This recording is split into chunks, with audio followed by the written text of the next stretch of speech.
Welcome, everyone. Welcome to the Spring 2025 New Jersey Film Festival Filmmaker Q&A series.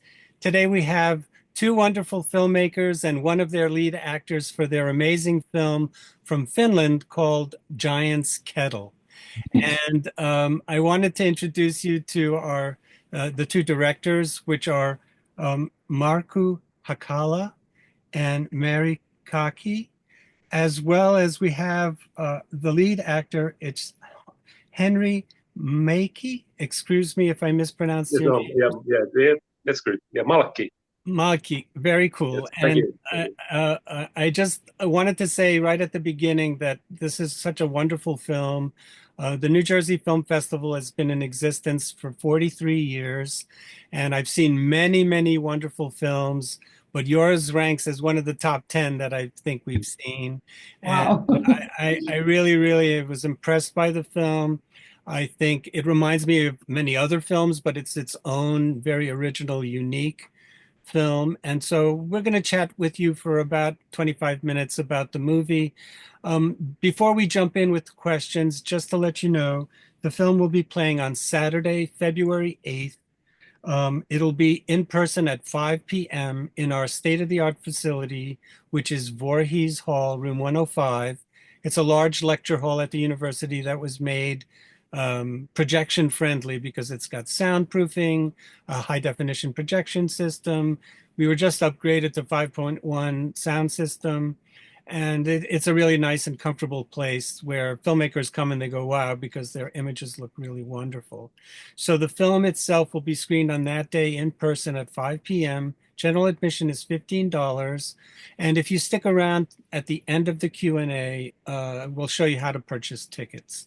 Anyway, my first question is, I know your film took 10 years to make and it was supposed to be a short film, but it grew into this wonderful feature film. So do you want to give us a little bit more background on the making and the genesis of this movie? Yeah, uh, we first had a script like you said, 10 years before. Mm. To start the filming, it took 4 years because we didn't really want to do this film because it was too complicated because we don't have any background on doing films or any connections. So we figured that it's going to be too complicated, especially for a short film.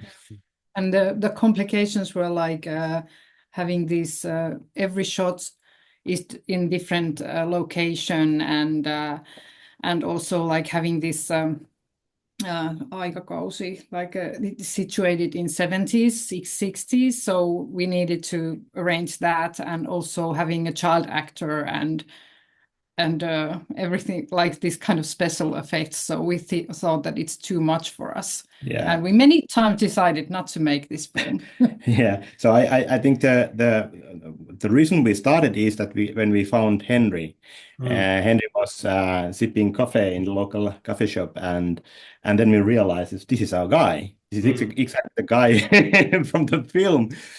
So Well, earlier that day, we had been discussing that it is impossible to. We had decided the thought that we should be making the film in a way that we arrange the settings and build them first, and then we shoot for example 2 days, and then we take another few weeks to build another set, and then shoot for another few days. So we was thinking like no professional actor would be able to arrange their timetable to work with us for like a half a year or even a year with this shooting schedule. So we thought that it's impossible in that sense too. But then we met Henri. Yeah.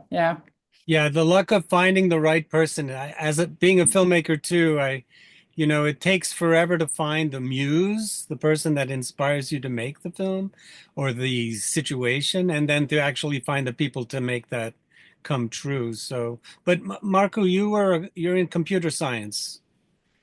Yeah, I was a computer science researcher originally, and then I had my own company. We were doing mobile games back in the days when it wasn't a thing yet.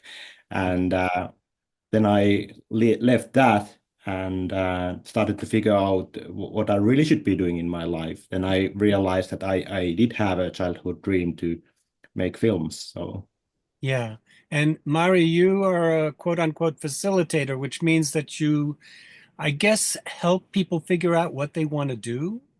And More like I go to workplaces Hmm. and they have their issues, for example, how to work together or how to um, kehittää, develop their work or do things like that, and I help them. So I think it's not that far to put it like yeah, you said. facilitator. Yeah. Yeah. Or troubleshooter. Yeah. Because I And there know was a lot of troubleshooting with me. So yeah, that's what I remember. I heard on another conversation that I think I read or I saw on another interview that Mari is the one that helps you figure out many of the dilemmas, and you always need to have a person like that on a film.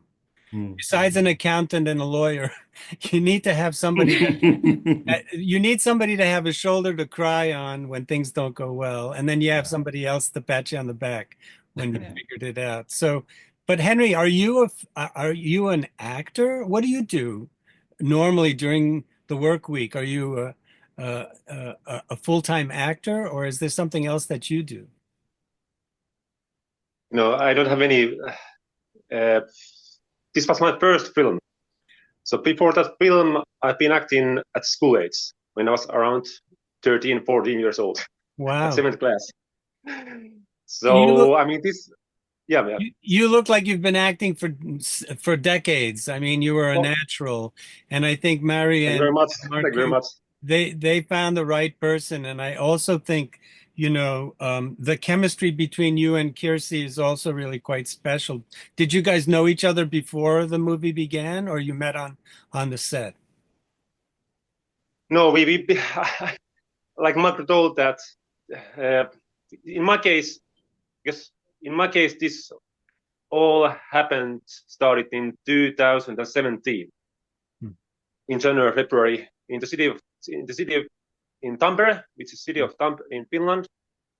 And I was there appointment meeting with one person, and suddenly Mark came to our table and made me a question that, have you ever wanted to be an actor? And so it started. So that was in 2017. So also in my case, I've been involved with this film projects. So actually, next year, when your festival will be, it becomes 8 years back. Wow, crazy. So, but otherwise, my profession, what I'm doing, daily work. Yeah. So I have engineering background. So I have graduated from the technical university. Cool. So that both of the guys are technical guys, computers. Yeah. But the thing about your film is, as some other interviewer said, that it was very painterly. And I wrote down in my notes while I was watching the film that it was a series of tableaux, right? Because you use the fade out or all kinds of transitional devices that take you from one space to another.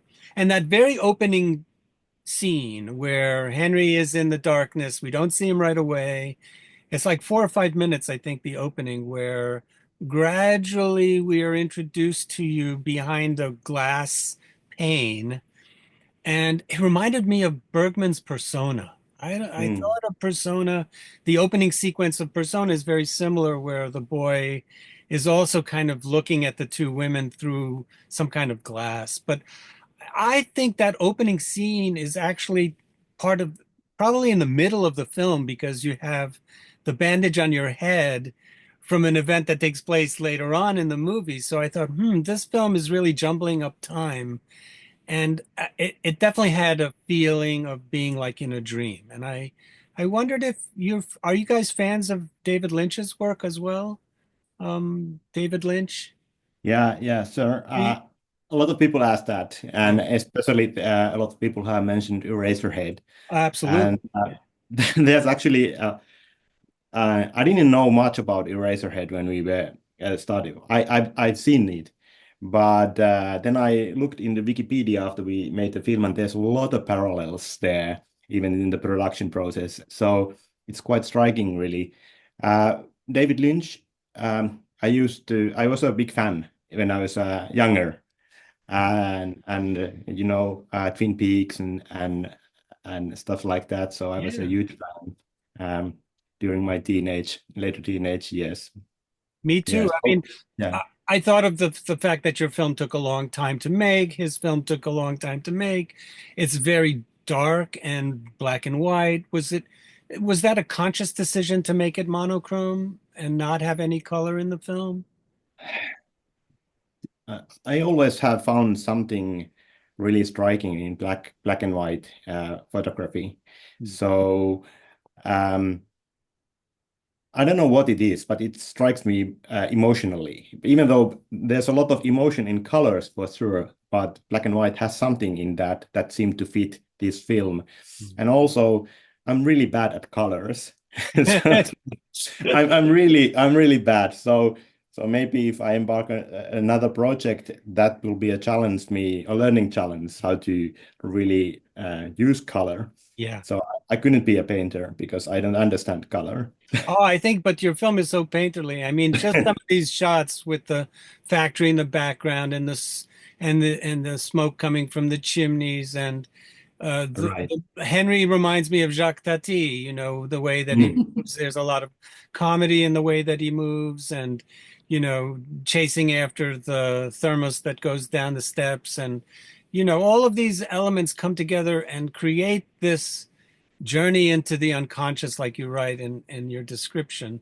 And I thought that, yeah, this film is like getting inside the mind of troubled individuals trying to come to terms with their relationship and, bringing up children. And yet I knew nothing about why it was called Giant's Kettle until I saw the giant. And I thought, okay, this has got to be some kind of relationship to Finnish folklore, because I know there's a lot of references to giants in Finnish folklore.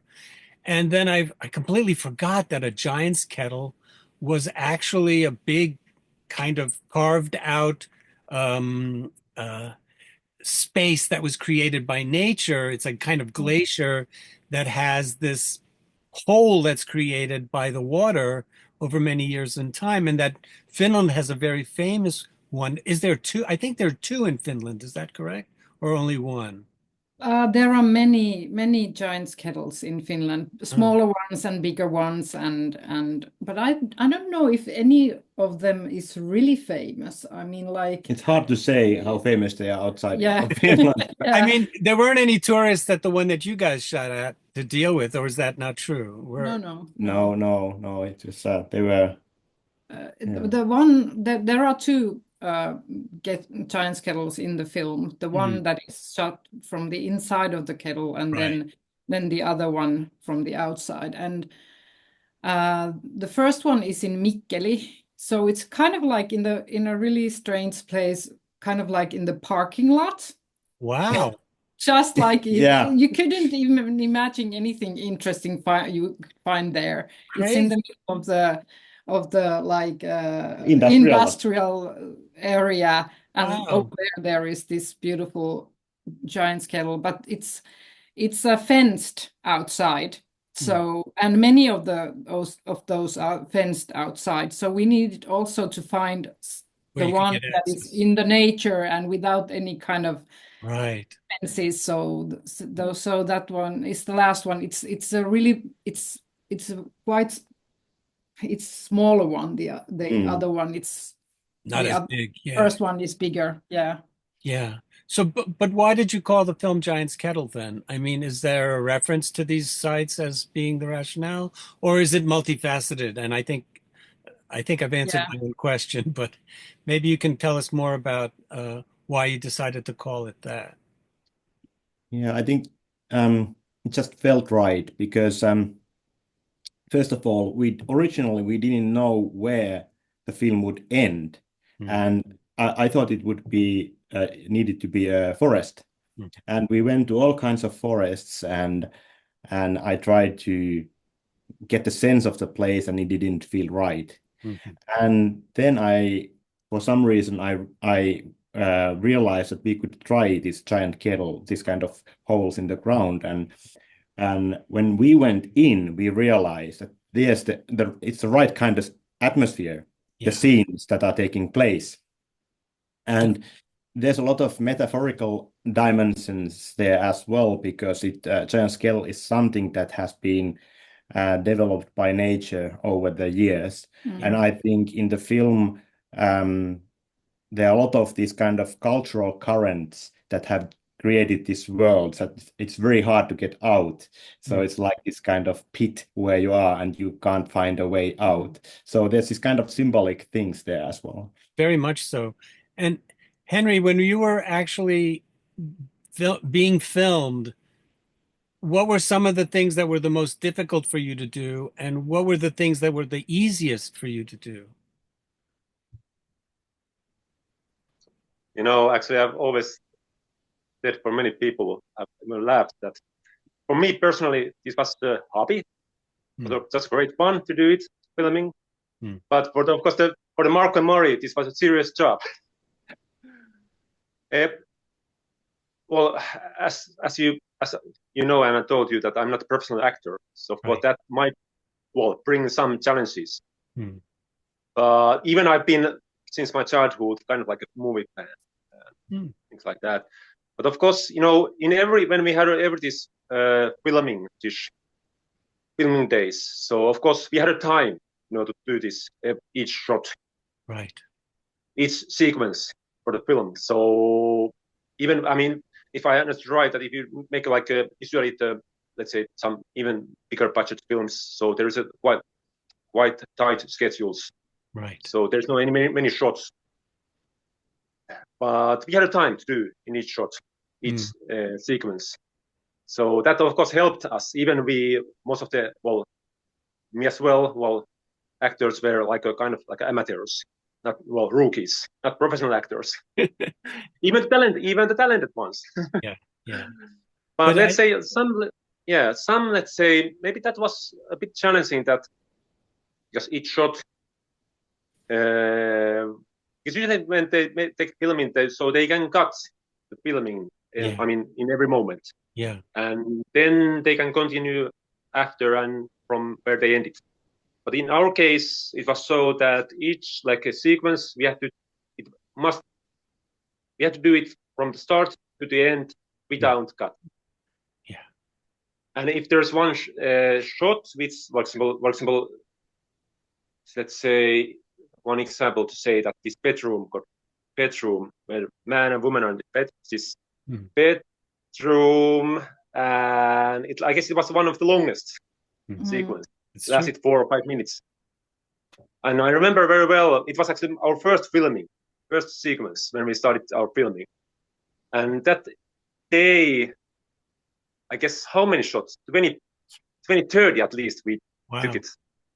And of course, it was many cases so that everything went well till the end. But in the end, for example, if I started to laugh, so that's it. Let's do it again. But in the end, of course, that was only fun. But do you remember, Henri, what happened to the first shootings of the bedroom scene? We had to take it all over again. In the end we took it. Year after we did. Why did you have to do it again? Because we didn't have a professional hairdresser, and the color of the woman lead's hair changed. Yes. But it's black and white. You didn't have to worry about the color. But it changed quite drastically.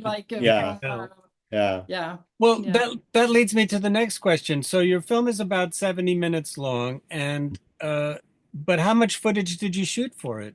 I mean, if you did so many takes, you must have hours and hours of footage.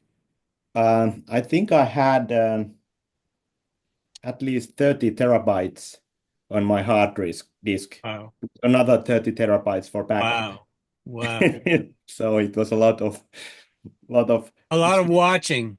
Yeah, for sure. But it's quite easy. It was actually quite easy to pick the right ones. So, but I just wanted to save everything. So I didn't scrap any of the footage.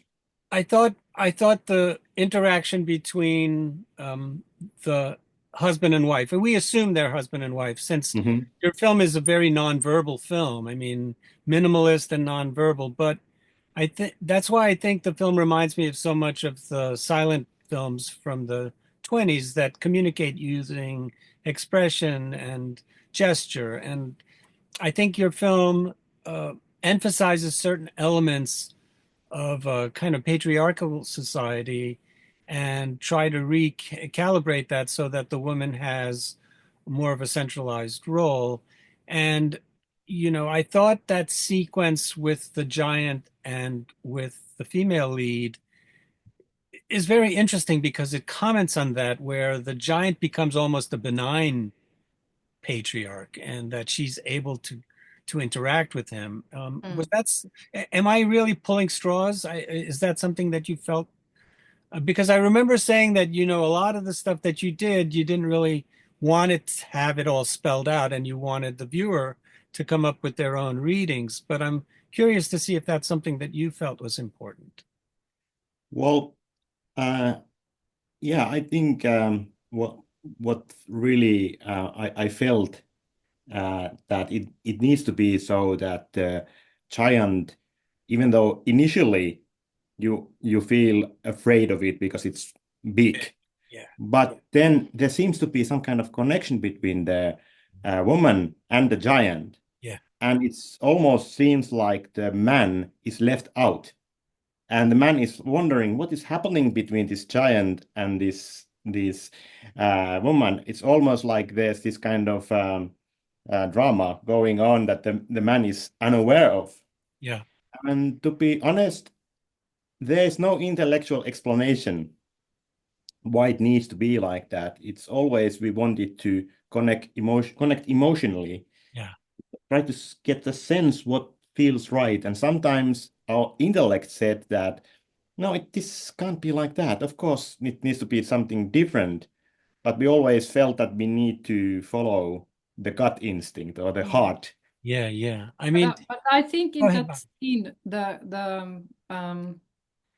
the woman is kind of like approaching the giant and is I for me it means like she's willing to kind of like have this big secret or big something that we can't talk about, approach it and have it, and that is something that is always like taken away from her. Yeah. But Very very much so. In the way that she's kind of mishandled by these medical types. And, I thought that also was very, very impressive, the way that you created these scenes. I mean, I think you like the long shot. We see a lot of images that are stationary and there's a lot of movement that takes place. Like Henri mentioned that you had to do takes that were long and not have any editing in them. But I think that's kind of the lure of your film. You draw the viewer in and you let them kind of explore in their own mind what's taking place in front of them. And, I at the very beginning of the film, I started to hear the sounds of crows, and the crows are, I guess, computer generated, correct? Those crows are real, or? I think they actually might be a real recording. If I recall correctly, those are real. We didn't use a lot of synthetic sounds there, actually, even though some of the sounds really sound Like they are, yeah. Yeah. But the images of the crows are computer generated. Yeah, sure. Yeah. And so I like that because I'm working on one of my own films, and it started off with liking and studying about crows, and they bond for life. They find their mate. So I thought of these crows as being somehow connected to Henri's character and Kirsi's character in the film, because they're together. And yet their existence is like the yo-yo, right? The yo-yo going up and down, which we see in the film also. So as I mentioned at the opening, that your film is really brilliant, and I would just absolutely encourage everyone to come and check it out, because you're never going to see a film like this in That's for American sure. in American multiplexes. This is not You know, this is a thinking person's film, a film that allows you to explore your own subconscious while you're involved in somebody else's unconscious wanderings. So I just wanted to share a screen so I can show folks how they can purchase tickets. And then we can talk a little bit more about that at the end. Let's see if I can find everything here. So share screen, and we do this one. Okay, you guys can see this, right? This is our home page. And this is the image in the background is actually the location for the screenings, which is the university lecture hall called Voorhees Hall. And when you get to our homepage, normally everything would have been here, but because of the pandemic, we ended up partnering with Eventive, which is our streaming provider, and they kept us afloat during the pandemic because we did online viewings. So what you need to do is click on current events over here, or you can just scroll down to the next page, which has this really beautiful red button, which is very important to push because once you do that, you will go to our website that has all the information that you need. There are various buttons at the top, and you should push every one of them. The very first one is a very generic schedule, which has no pictures or anything, just breaks down the screenings by time and date. And they're all in Voorhees 105 for the in-person showings. And there are online viewings for 24 hours on the show date as well. So if you just stream down and you work your way down past February 7th, we get to February 8th. You can get a generic description of Markku and Mari's film. And if that's not your fancy, you can go to where it says tickets. And this will open up where you would purchase tickets. And the way to do that is that you would go down to narrative feature. And here's another image from your terrific film. All you would have to do is click pre-order now. If you've never purchased tickets to our festival, you need to register. It takes about 30 seconds to register. And this way you can purchase tickets. Tickets are $15 for the general public. You always want to go back to the festival site. You can get other information. You want to buy an all access pass. It's only $100. It's about half off. So if you plan on coming to a lot of movies, you want to do the all access pass. You can also access the website through the menu on the other side, and you go back to the main page, the welcome page, and you click on Film Guide, and you can see all of these wonderful films that are set up for us here. And here's the poster for Giant's Kettle. And the image that you've been seeing behind me, of course, is an image from Giant's Kettle. So you can also purchase tickets this way. I'm going to stop sharing. And just let you know that we used to have funding to bring filmmakers over from Europe. We had a filmmaker come from Japan. But the arts are taking a beating in the United States for the last couple of decades. So unfortunately, we don't have any money for you guys to come over. But if you do want to come, we would love to have you. And there's all sorts of possibilities to find a hotel for you. And if that's something that you're interested in doing, I would love to meet you in person and have you present the film to our audience in person. And we can talk about that later on. But I wanted to say thank you so much. I learned so much just interacting with all three of you today. And I wish everybody should see this film because it's masterfully created, surreal, dreamlike, and yet so very real at the same time, because I think many of us have missed the bus before. Many of us have had to get to locations that are very strange and yet quite beautiful. And so you'll get to see all of that and more in Giant's Kettle. So hope you can join us on February 8th. And thank you so much, all three of you, for coming. I'm just going to stop recording now as soon as we say goodbye to each other. Please stay, though, because then I'll say goodbye to you less formal. Thank you so much. Thanks for having us. Thank you, you guys. Thank you very much. Thank you.